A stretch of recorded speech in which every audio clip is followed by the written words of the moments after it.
하나님께서 우리에게 주시는 말씀은 구약 성경 중에 느헤미야 6장 1절에서 14절까지 말씀입니다.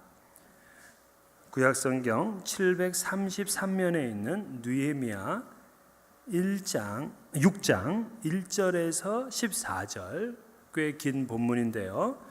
이 계시의 말씀을 봉독할 때 살아계신 하나님의 음성을 들을 수 있기를 바랍니다. 산발락과 도비아와 아라비아 사람 게셈과 그 나머지 우리의 원수들이 내가 성벽을 건축하여 허물어진 틈을 남기지 아니하였다 함을 들었는데 그때는 내가 아직 성문에 문짝을 달지 못한 때였더라.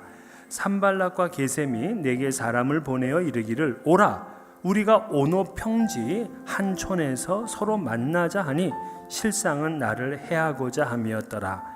내가 곧 그들에게 사자들을 보내어 이르기를 내가 이제 큰 역사를 하니 내려가지 못하겠노라.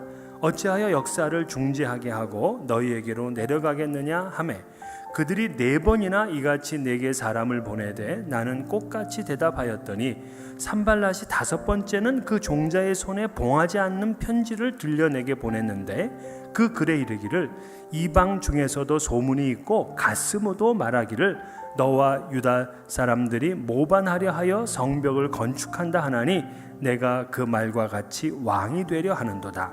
또 내가 선자를 세워 예루살렘에서 너를 들어 선전하기를 유다의 왕이 있다 하게 하였으니 지금 이 말이 왕에게 들릴지라. 그런즉 너는 이제 오라 함께 의논하자 하였기로 내가 사람을 보내어 그에게 이르기를 내가 말한 바 이런 일은 없는 일이요 내 마음에서 지어낸 것이라 하였나니 이는 그들이 다 우리를 두렵게 하고자 하여 말하기를 그들의 손이 피곤하여 역사를 중지하고 이루지 못하리라 함이라.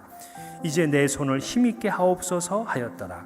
그 후에 무헤다벨의 손자 들라야의 아들 스마야가 두문불출하기로 내가 그 집에 가니 그가 이르기를 그들이 너를 죽이러 올 터이니 우리가 하나님의 전으로 가서 외소 안에 머물고 그 문을 닫자 저들이 반드시 밤에 와서 너를 죽이리라 하기로 내가 이르기를 나 같은 자가 어찌 도망하며 나 같은 몸이면 누가 외소에 들어가서 생명을 보존하겠느냐.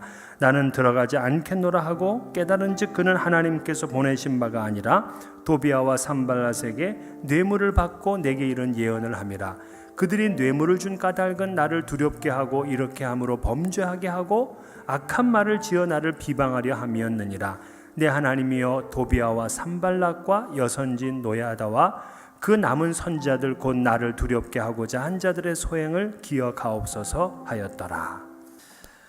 하나님의 도성을 건축하리라 하는 비전을 가지고 시작했던 이 성벽 건축이 이제 거의 다 완성이 되고 성문만 이제 다는 일만 남았습니다. 느헤미야가 처음 예루살렘에 도착했을 때부터 방해꾼들이 있었습니다. 성벽 중건을 막으려고 노심초사했습니다. 힘을 합쳐서 성벽을 건축하니까 나중에는 비웃었습니다. 모함을 했습니다. 그런데도 느헤미야는 전혀 개의치를 않았습니다. 그러자 성벽이 중간쯤 이렇게 지어지니까 대적들이 더 난리예요. 그들이 완전 무장을 하고 이 무력으로 공격하려고 준비까지 합니다. 그런데도 느헤미야는 한 손에는 병기를 한 손에는 이를 한 구호를 외치면서 이스라엘을 독려해서 건축하고 또 수성하는 일을 동시에 했습니다. 그러다가 이제 성벽 공사를 거의 마치고 이제 문짝만 다는 일을 남겨두게 된 겁니다. 이렇게 보면은 참 느헤미야가 이 대단히 끈기가 있고 참 담대한 사람이다 하는 걸 알 수가 있어요. 그런데 대적들도 이게 만만치는 않습니다. 이 정도 됐으면 이제 포기할 만하잖아요. 그렇진 않아요. 이 산발락과 도비아는 또다시 방해 공작을 하게 되는데 이번에는 공격 대상을 바꿉니다. 그 전에는 유다 백성들을 갖다가 뒤흔들어서 성벽을 짓지 못하도록 만드는데 이번에는 느헤미야 한 사람을 죽이겠다고 온 힘을 다합니다. 더 이상 유다 백성들에 대한 협박과 공격은 하질 않아요. 느헤미야 오직 그만 죽이려는 일에 그들이 집중하는 것이 바로 오늘 본문입니다. 참 이걸 보게 되면 하나님의 일을 하는 데는 시험이 끝이 없어요. 우리가 신앙생활을 하는 것도 그렇습니다. 이 정도 내가 견고하게 세워졌으면 대적들도 포기하겠지. 그렇진 않아요. 끝까지 우리를 넘어뜨리려고 합니다. 우리의 모델이신 예수님은 이 땅에 태어나는 순간부터 그를 죽이려고 하는 사람들이 있었습니다. 그분이 공생애를 시작하면서 그가 40일 동안 금식기도 했어요. 영적으로 충만했습니다. 그런데도 이 마귀는 와가지고 예수를 시험을 해요. 그의 사역 내내 시험하더니만 마지막에 겟세마네 동산에서까지도 이제 이 시험을 피하라고 그렇게 유혹을 합니다. 시험이 끝나지를 않습니다. 이 사탄은요, 한 사람을 넘어뜨림으로 인해서 하나님의 일을 더 이상 하지 못하도록 만드는 그런 꾀를 쓰고 있는 거예요. 아담 보세요. 하나님이 아담 그 한 사람을 넘어뜨림으로 인하여서 죄가 온 세상에 들어오게 만든 겁니다. 오늘날도 이 사탄은 한 사람을 넘어뜨리려고 합니다. 그래서 그 한 사람의 넘어짐으로 교회를 흔들고 그리고 교회가 넘어지게 만들어요. 그래서 우리는 한 사람 한 사람이 모두 다 책임 있는 존재가 되어서 그 믿음의 견고함을 지켜야 됩니다. 가나안 땅에 들어가려고 하는 이스라엘 백성들, 특별히 여호수아에게 하나님이 계속해서 강조하신 것이 무엇이냐면 마음을 강하게 하고 담대히 하라였어요. 왜? 한 사람이 흔들리면 이건 이 엄청난 프로젝트를 이룰 수가 없거든요. 그 한 사람의 믿음이 좌우로 치우치지 않게 되면 평탄한 길이 열려지게 되고 형통한 삶을 살게 되는 겁니다. 오늘날도요, 이 대적들은 한 사람을 목표로 공격해 옵니다. 누가 될지 몰라요. 그 한 사람 한 사람이 깨어 있어야 그리스도의 공동체가 왕성해지는 것입니다. 그러면 우리에게 오는 이 무서운 시험들을 어떻게 이겨낼 수 있겠는가? 오늘 이 본문에서 우리는 그 방법을 알 수가 있습니다. 대적들의 시험과 느헤미야의 대응을 이 본문에서 알게 되는데, 첫 번째로 대적의 시험은 뭐냐면 평화를 가장한 음모였습니다. 산발락과 게셈은 예루살렘 성벽이 다 완공되었다 하는 그런 소식을 듣고 이제 우리는 다 더 이상 안 되겠구나 하고 포기하는 게 아니었어요. 이 일이 미완성으로 끝나도록 그렇게 애를 씁니다. 그리고는 느헤미야를 제거하기로 결심을 하는데요, 느헤미야에게 편지를 보냅니다. 그러면서 오노 평지까지 와라. 그래서 우리가 앞으로 이 이후의 일을 어떻게 할지 서로 협상하고 타협하자. 남은 일에 협력하자고 회유를 하고 있는 겁니다. 이거는 평화를 가장하고 있는 거죠. 그러나 결국에는 그곳까지 그를 데려다가 그를 죽이려고 하는 의도가 그들에게 있는 겁니다. 우리가 싸우자고 할 때만 경계하는 게 아니라요, 평화하자고 할 때도 경계해야 돼요. 현대인들은 평화, 자유 이런 말들을 하면 그냥 껌뻑 죽어요. 다 좋은 거로 생각한다고요. 그러나 그렇지 않습니다. 사탄은 이러한 좋은 우리의 그런 가치를 뚫고 들어와서 그 속에서 자기의 일들을 이루어 나간다고요. 이 통일교 여러분, 그들이 만든 연합회 보세요. 연합회 보게 되면 평화라는 말이 많아요. 세계 평화 종교 연합, 세계 평화 교수 협의회, 전부 평화란 말이 들어가 있으니까 당분하죠. 그리고 지금 문선명의 아들들이요, 지금 전 세계를 다니면서 평화 운동을 일으킵니다. 그러면서 전 종교가 평화하자는 거예요. 무조건 평화라고 손을 잡은 거 아닙니다. 사탄은 우리에게 광명한 천사로 가장해서 우리에게 침투한다고요. 바울 사도는 이렇게 가르쳤습니다. 너희는 믿지 않는 자와 멍에를 함께 매지 말라. 의와 불법이 어찌 함께하며 빛과 어두움이 어찌 사귀며 그리스도와 벨리알이 어찌 조화되며 믿는 자와 믿지 않는 자가 어찌 상관하며 하나님의 성전과 우상이 어찌 일치가 되리요 하면서 우리에게 분리되어야 될 것이 있음을 분명히 가르쳤어요. 그런데 우리가 평화를 가장하고 있으면 그 음모를 밝혀내기가 보통 사람은 쉽지가 않습니다. 평화하자면 그저 좋잖아요. 그런데 어떻게 느헤미야는 그것을 파악할 수 있었느냐 하면은 첫 번째로는 그의 영적인 분별력입니다. 그래서 2절을 보게 되면 이러한 그 편지로부터 온 그 제안, 그것이 나를 해하려는 것인가를 알아차렸습니다. 하나님의 일을 하는 사람들에게 있어서 중요한 것은 분별력이거든요. 이것이 평화하자는 것인지, 이것이 음모인지, 이것이 싸우자는 것인지, 이게 나를 세우려고 하는 것인지, 나를 넘어뜨리려고 하는 것인지, 이것을 알 수 있는 그런 분별력이 있어야 돼요. 고린도전서 12장에 보면 9가지 은사가 나오는데 거기서 분별의 은사가 있습니다. 영분별의 은사. 그래서 우리는 하나님 앞에 영을 분별할 수 있는 그러한 은사를 달라고 기도해야 될 책임이 우리에게 있는 거예요. 두 번째는 어떻게 이 음모를 이겨낼 수 있었냐면요, 그는 하나님의 일에 대한 충성심 때문입니다. 하나님의 일에 대한 충성심이 그에게 있어요. 3절을 보게 되면 내가 이제 큰 역사를 하니 내려가지 못하겠노라. 어찌하여 역사를 중지하게 하고 너희에게로 내려가겠느냐. 그는 현재 자신이 하는 이 성벽을 건축하는 그 일을 뭐라고 불렀냐면 큰 역사라, 그렇게 불렀어요. 적들은요 이것을 우습게 알았습니다. 비웃었어요. 업신여겼어요. 그런데 느헤미야는 이 일을 큰 역사로 여겼어요. 그래서 지금 이 일을 비울 수가 없는 겁니다. 20마일이나 떨어지는 그 오노까지 가서 그들을 만나고 올 수가 없었어요. 사실 그는 원래 어디 지금 관리냐면은 세계 대제국인 그 페르시아 왕국의 최고 관리입니다. 그건 페르시아의 왕궁 가보셨어요? 나도 안 가봤지만 그게 얼마나 거대할지는 우리가 잘 안다고요. 중국 가보세요. 중국의 그 성 얼마나 큽니까? 상상을 초월한다고요. 대제국의 성은 그래요. 그런 성에 비하면 지금 예루살렘 그 성벽 4마일밖에 안 됩니다. 뭐 성으로서 그렇게 큰 거 아니잖아요. 그런데도 그는 이 일을 귀하게 여겼기 때문에 자기의 몸을 빼서 지금 다른 데 갈 수가 없다는 것입니다.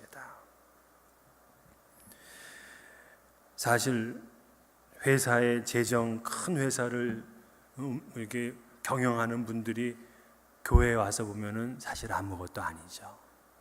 또 큰 건물을 짓고 큰 사업을 하시는 분들 보면 교회 건축 그거 뭐 아무것도 아닌 것 같아요. 그러나 이것은 크기의 문제가 아니라 이 일이 누구의 일이냐는 거예요. 누구의 일이냐. 지금 이 느헤미야는 이 성이 비록 조그만 성이지만 이건 하나님의 일이에요. 그래서 그에게 가장 귀중한 겁니다. 우리가 주님의 일을 할 때도 여러분 이러한 마음을 가지고 봉사해야 돼요. 제가 자랐던 교회에 그 교회학교 선생님, 제가 여러분에게 말씀을 드린 적도 있었을 거예요. 이분은 30년 동안, 제가 그 당시 있을 때 30년 동안 교회를 근속하신, 교회학교 근속하신 교회학교 선생님이에요. 근데 30년을 근속하시면서 단 한 주일을 빼지를 않았습니다. 그분이 처녀 때 아이들을 돌보느라 그 놀이터에서 놀다가 미끄럼틀 위에서 어떻게 추락을 했어요. 그래서 다리가 부러지는 사고를 당했습니다. 근데 병원에 입원하셔서 그날을 오실 수가 없잖아요. 근데 병원에 입원했던 분이 이 목발을 짚고 이렇게 오셔가지고 아이들을 가르치고 또다시 병원으로 들어가신 거예요. 그만큼 자기가 하는 일을 귀하게 여깁니다. 또 아이를 둘 낳았는데 하나님께 기도한 겁니다. 자기가 아기 낳아서 산후조리한다고 교회 빠지고 아이들 가르치는 거 빠지지 않게 해달라고. 그랬더니 하나님께서 이 자연분만을 하게 했는데 전부 다 무슨 요일날 낳게요? 다 월요일날 낳았어. 그래가지고 월요일날 낳기 때문에 와서 애들 가르치고 또 산후조리를 한 거예요. 왜 이분은, 남들은 애 낳으면 그게 얼마나 큰 벼슬입니까? 교회 안 오는 거 당연하잖아요. 애들 안 가르치는 거 당연하다고요.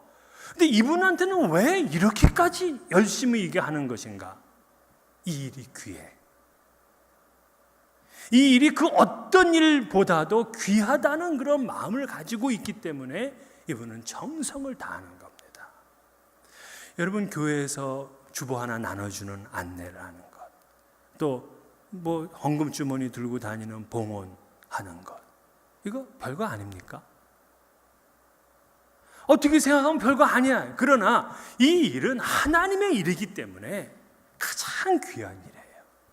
여러분, 헌금 주머니 나눠주는 것보다 지난 주간에 이거보다 더 가치 있고 귀한 일은 뭐 있었습니까? 별로 따지고 보면 그렇게 없다고요. 그런데도 우리는 너무나 하나님의 일을 쉽게 생각을 해요. 예배도 그렇고 봉사도 그렇고 그래요. 그래서 우리 한인교회도 보면 참 좀 이상한 현상이 있는데, 날씨가 좋은 날보다는 안 좋은 날 교인들이 더 많이 와요. 날씨가 좋은 날은 갈 데가 많은 거라 주변의 친구들이 그냥 가만 놔두나요? 여러분, 내가 봉사하고 내가 섬기는 이 교회를 그냥 대수롭지 않게 여기면 충성을 다할 수가 없습니다. 그러나 이 일을 큰 역사다, 귀하게 여기면 최선을 다하게 되는 거예요. 지금 느헤미야가 어떻게 지금 그 음모를 이겨낼 수 있었느냐? 자기는 하나님의 일이 더 중요해. 이것이 더 큰 역사거든요. 산발랏이요, 편지를 4번이나 보냈습니다. 같은 편지를. 보통 우리는 3번 하면 그냥 손들거든요. 그런데 4번 보내도 꿈쩍하지 않은 그러한 견고함이 이 느헤미야에게 있었어요. 두 번째, 이 산발랏은 사실무근의 말로 모함을 합니다. 모함을 해요. 그러면서 느헤미야에게 이제 5번째 편지를 보내는데, 재미나게 그 편지가 봉하지 않는 편지라 이렇게 써 있어요. 봉하지 않았다는 얘기는 뭐냐면 이게 비밀이 아니고 모든 사람에게 지금 다 알려진 거다, 그런 의미예요. 그 내용이 뭐냐? 6절에 보니까 그 글에 이르기를 이방 중에서도 소문이 있고 가스무도 말하기를 너와 유다 사람들이 모반하려 하여 성벽을 건축한다 하나니 내가 그 말과 같이 왕이 되려 하는도다. 그러면서 진상을 밝히자며 빨리 오노 평지까지 와서 좀 대화를 하자는 거예요. 너한테 지금 이런 소문이 나고 있다. 느헤미야가 왕이 되려고 지금 성벽을 건축하고 있다, 이렇게 모함을 한 겁니다. 여러분, 만에 하나 이 일이 저 본국의 페르시아의 아닥사스다 왕의 귀에 들어가면 느헤미야는 죽습니다. 과거 우리 역사를 보세요. 반역을 꾀했다 하는 소문만 나고 그 반역했다는 사람의 그 명단에 이름 하나만 올라가도 그 사람이 진짜냐 가짜냐를 따지기 전에 전부 다 삼족을 멸합니다. 그런데 지금 산발랏이 그 작전을 쓰고 있는 거예요. 느헤미야를 모함합니다. 여러분, 하나님의 일을 열심히 있게 하다 보면 전혀 없는 말을 듣게 되는 경우가 있어요. 참 어이가 없습니다. 그런데도 또 주변에 있는 사람들은 뭐라 그러는지 아세요? 아니 땐 굴뚝에 연기 나랴? 그러면서 또 그것이 사실인 것처럼 받아들여요. 참 이런 일을 보면 답답합니다. 그래서 여러분, 우리는 이 남의 말 전달하는 사람 조심해야 돼요. 누군가 이 상대에 대해서, 어떤 사람에 대해서 99%는 좋은 말을 했는데 1% 좀 험담을 했어요. 그럼 전할 때 이거를 제대로만 전하면 좋잖아요. 이제 전할 때 99%한 얘기를 할까, 1%한 얘기를 할까요? 예? 왜 말씀이 없으셔요? 요 1% 얘기를 하면서 사람들을 불리하게 만들고 서로가 다투게 만들고 오해하게 만들어요. 그래서 여러분, 사람들이 와가지고 누가 그러더래 하는 얘기 듣지 마세요. 들을 거 하나도 없어. 왠 줄 아십니까? 그 인간이 못 믿을 인간이야. 예? 우리는 성경 말씀 외에는 아멘으로 받지 마세요. 지금 이 느헤미야를 낙심시켜 가지고서 그 일을 그만두게 만드는 것이 이 산발랏의 목적입니다. 그런데 많은 사람들이 하나님의 그 일을 하다가 이런 얘기를 듣게 되면은요, 얼마나 그냥 속상합니까? 내가 무슨 뭐 욕심이 나서 그래, 지위에 탐이 나서 그런다든가, 뭔가 저희가 있다든가, 이런 얘기 들으면서 여러분 무슨 일을 하고 싶겠습니까? 그러면 어떤 분들은 내가 이런 얘기 들을 것까지 나 하기 싫다고 그냥 아예 그냥 딱 하던 일을 중단하고 심지어 교회도 떠나고 신앙도 버리고 그런 사람들이 있어요. 이런 사람들은 다 누구를 기쁘게 하는 것이냐? 산발랏을 기쁘게 하는 사람들이에요. 그러는 거 아니에요. 오늘 느헤미야는 그러면 이 모함, 정말 심각한 모함이잖아요. 자기가 죽을지도 모르는 그런 모함이라고요. 근데 어떻게 이걸 이겨내느냐? 8절에 보니까 내가 사람을 보내어 그에게 이르기를 내가 말한 바 이런 일은 없는 일이요 내 마음에서 지어낸 것이라. 한마디로 무시한 겁니다. 무시해. 근거 없는 모함의 소리를 듣게 되면은요, 무시하세요. 이거를 대응하고요, 그래 한번 따져보자, 밝혀보자 해가지고 느헤미야가 만약에 오노까지 갔다, 그럼 이 사람은 죽는 거예요. 자꾸 모함을 듣고서 이거 잘잘못을 따져보자고 가잖아요, 죽어요. 그냥 무시하세요. 개무시하세요. 개무시. 근거 없는 모함은 거기에 마음을 두지 마세요. 그런 훈련을 여러분 하셔야 됩니다. 또 두 번째는 왜 그걸 이길 수 있었냐면요, 자신의 신실함 때문에 그래요. 신실함. 만약에 느헤미야가 정말 내가 이거 여기서 왕이 될까 하는 그러한 마음을 한 번이라도 가졌었더라면 그가 말할 때 좀 두려워 떨렸을 겁니다. 어떻게 알았지? 누가 이거 얘기했나? 그러나 그는 하늘을 우러러 한 점 부끄러움이 없어요. 정직해요. 신실해요. 여러분, 우리의 삶이 그래야 됩니다. 우리의 삶이 이미 욕심을 가지고 있고 그러면 어떤 모함 소리를 들을 때 대응할 어떤 게 없잖아요. 그래서 베드로는 두 번째 편지에서 이렇게 얘기를 했어요. 그러므로 사랑하는 자들아, 너희가 이것을 바라보나니 주 앞에서 점도 없고 흠도 없이 평강 가운데 나타나기를 힘쓰라. 그렇습니다. 모함을 우리가 정말 무시할 만큼 그렇게 하나님 앞에 흠도 없고 점도 없는 그러한 신앙생활을 하도록 힘써야 됩니다. 그래야 시험을 이길 수가 있어요. 결백한 자가 두려움을 이길 수가 있는 겁니다. 물론 신실한 이 느헤미야였지만은요, 지금 사실 산발랏과 이 도비아는 굉장히 위험한 편지를 보낸 겁니다. 네가 이 모반을 하려고 계획했다 하는 그런 편지라고요. 이러한 문제를 놓고서 이 느헤미야는 하나님 앞에 기도했어요. 모함을 들을 때에 무시하고 나는 뭐 아무런 문제 없다, 그거로 끝난 것이 아니라 그는 하나님 앞에 기도했어요. 9절에 그러잖아요. 이제 내 손을 힘있게 하옵소서. 그러니까 하나님께 힘을 달라고 요청합니다. 그러니까 이 모함을 당할 때 내 정신력으로만 이겨내는 것이 아니라 하나님의 도우심이 필요해요.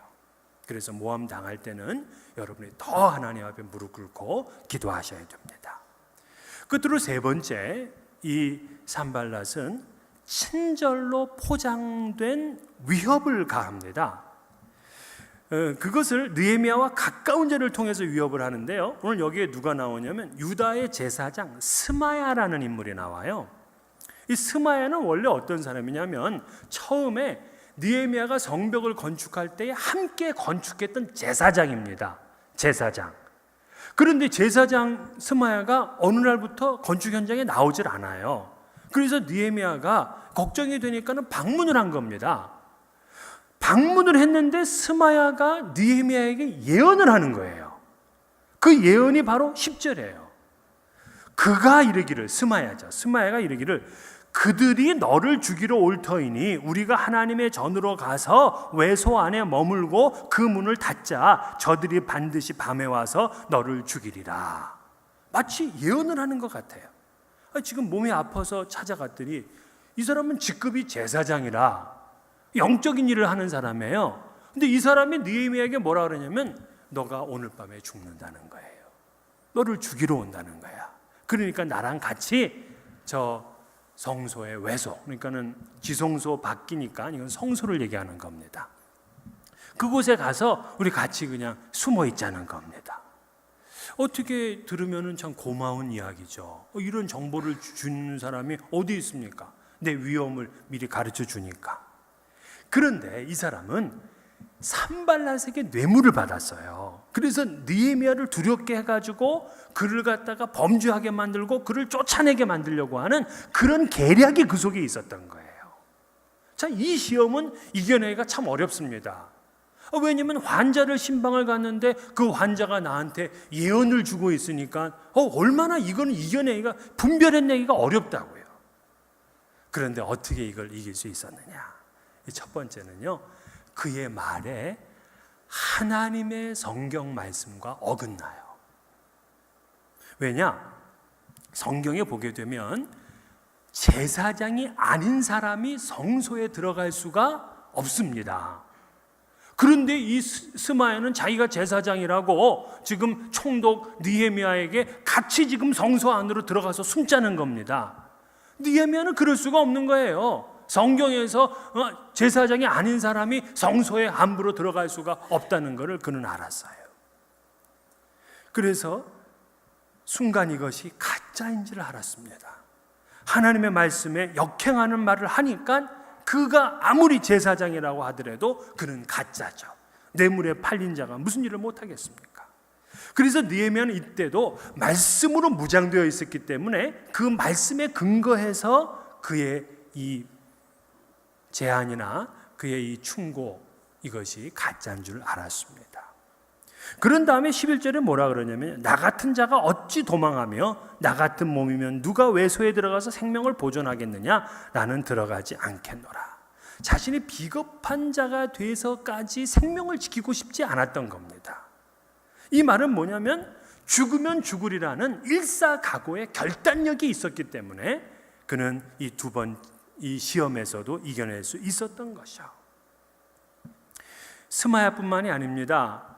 그 14절에 보게 되면 노야다와 그리고 그 남은 선자들도 계속해서 두렵게 만들었다, 그렇게 얘기를 해요. 그러니까 제사장뿐만이 아니라 선지자도 와가지고 너가 오늘 밤 죽을 것이다, 또 내 주변에 있는 사람들을 동원해서 야, 오늘 그 사람들이 너를 죽이러 올 거야, 자꾸 얘기를 하면은 누구든 겁을 안 먹겠습니까? 그런데도 그는 말씀에 의지하여서 내 생명을 바쳐도 좋다 하는 그런 결단력이 있으니까 이 말에 흔들리질 않았습니다. 견고했습니다. 예수님도 십자가를 지시기 전까지 수많은 시험이 있었지만 그는 어떤 타협도 하지를 않았습니다. 자신의 생명을 바쳐서라도 그 십자가의 길을 묵묵히 갔습니다.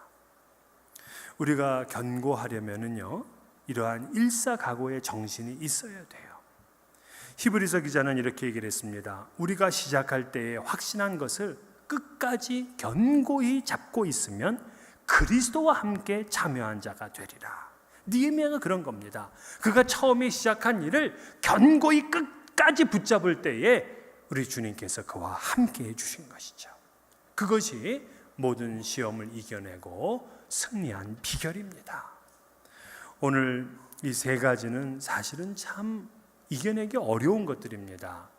평화를 가장한 음모, 전혀 근거가 없는 모함, 친절로 포장된 위협, 이런 것들을 어떻게 느헤미야가 이겼느냐? 7가지 말씀드렸어요. 분별력, 또 하나님의 일에 대한 충성심, 또 거짓된 모함을 무시하는 대범함, 자기 삶의 신실함, 기도, 그리고 말씀 충만, 일사각오의 결단력.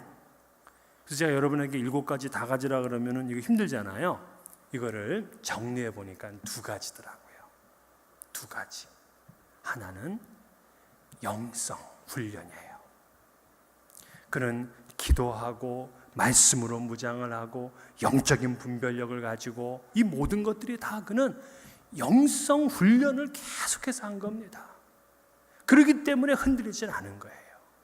2번째는 그의 신실한 인격. 그는 뒤에서 이 잔머리를 굴리고 그런 사람이 아니었어요. 모든 일에 충성되고 신실했습니다. 그러므로 오늘 그리스도인들이 이 두 가지를 꼭 가져야 돼요. 영성인 훈련과 신실한 인격, 이 두 가지로 무장이 되면 아무리 주변에서 그를 건들려고 해도 넘어지질 않습니다. 물론 우리 힘으로 견고한 거 아니에요. 우리 주님이 지켜주십니다. 그래서 시편 147편 13절에 하나님께서 내 문빗장을 견고히 하시리라 약속하셨고요. 또 이사야 58장 11절에 여호와가 너를 항상 인도하여 메마른 곳에서도 내 영혼을 만족하게 하며 내 뼈를 견고하게 하리니 너는 물된 동산 같겠고 물이 끊어지지 아니하는 샘 같을 것이라. 우리의 견고함은 우리 주님께서 붙들어 주시기 때문이라고 말씀한 겁니다. 이 약속을 믿으시고요, 여러분 어떠한 시험에서도 견고한 믿음으로 승리하시기를 주의 이름으로 축원합니다.